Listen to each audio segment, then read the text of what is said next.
If you think about it, it is actually quite hard to make a big brick look good. Proportions are always a challenge, and you really need a skilled hand to make things work.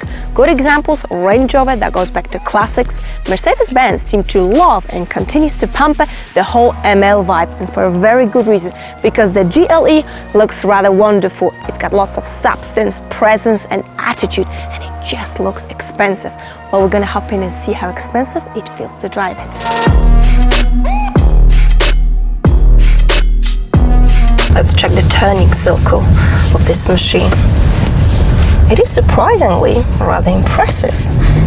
And you see, this is important when you're living in a blonde lane with a significantly large machine. Right, how does the GLE feel to drive? Well, it's not exactly the sharpest tool in the box, is it? But was this the goal? Absolutely not. The goal was to build a machine that is lush, luxurious, comfortable and quiet, exactly how the GLE feels. It is a beautiful long-distance cruiser for these particular reasons, but also because of its fuel economy and a massive tank. All I'm using is about 8.5 liters, and I can drive as far as 900 kilometers plus on a single tank. Now that is quite impressive. The steering is nice and light, feels very natural in your hands. All GLEs but the 300D, I'm such a peasant today, come with S suspension fitted as standard. Now, although it would have been a nice thing to have here, it is actually alright. I mean, you do feel some bumps and imperfections, the big ones, but overall it is actually still very good. I reckon with S suspension, it probably feels like you're floating on a cloud, so it's definitely worth considering when you're purchasing a car like this.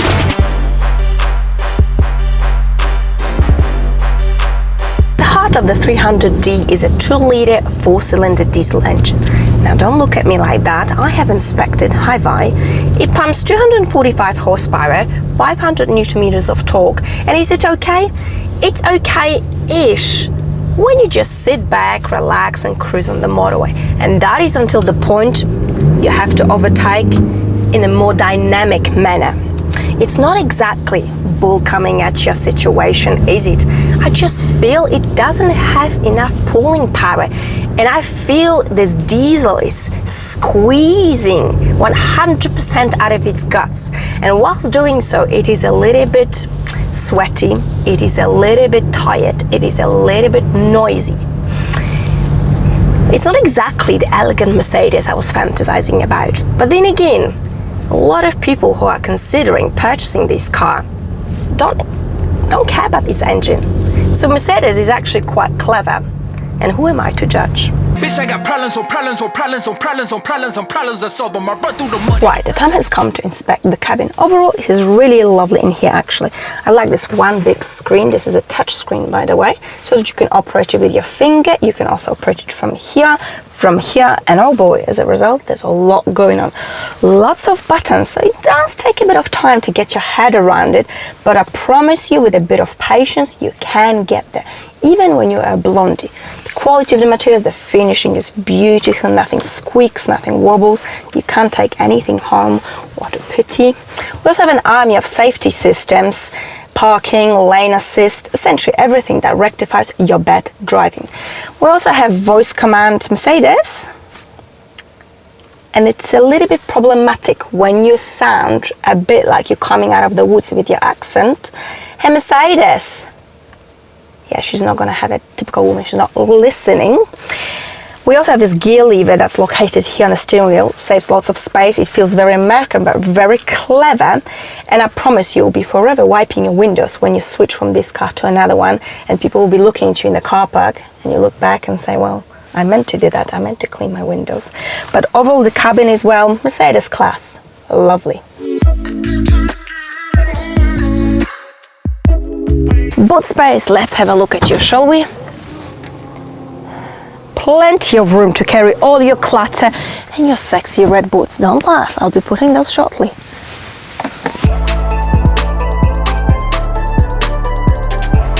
But the good news, 9-speed automatic transmission and 4-wheel drive come as standard in all GLE models, And I must praise the gearbox because it's very quick to react, it predicts your behavior. And as we know, it can be sometimes problematic with a lot of gears because some gearboxes certainly do take their time, but not the case here. The brakes are on the soft side, it takes a while to get used to it. The visibility is very good, I mean there are no major blind spots, the rear window is pretty good, you've got all these cameras, and that is important with a large machine such as this one. So everything, and the only thing actually that is wrong with this car are these 4 unfortunate diesel pods. It's a bit like a scratch on a diamond. Diamonds, nobody likes scratches. Just to give you an idea, in Switzerland, the 300D starts from 79,000 Swiss francs, which is more or less an equivalent to the US dollar. If you add an extra 4K, you can get yourself the 350D, which is the 3-liter 6-cylinder diesel, or if you can afford, get yourself the 3-liter 6-cylinder petrol. If you want this car, and quite frankly, this is the car to be wanted and desired, and if you love cars, don't be tight, just go for the 6 cylinders because you're gonna be getting yourself a proper noble Mercedes. And that's it for today. Thank you very much for watching. See you next time. Bye. Phone and progression is all that I wanted. A phone in affection, I summon and dub it.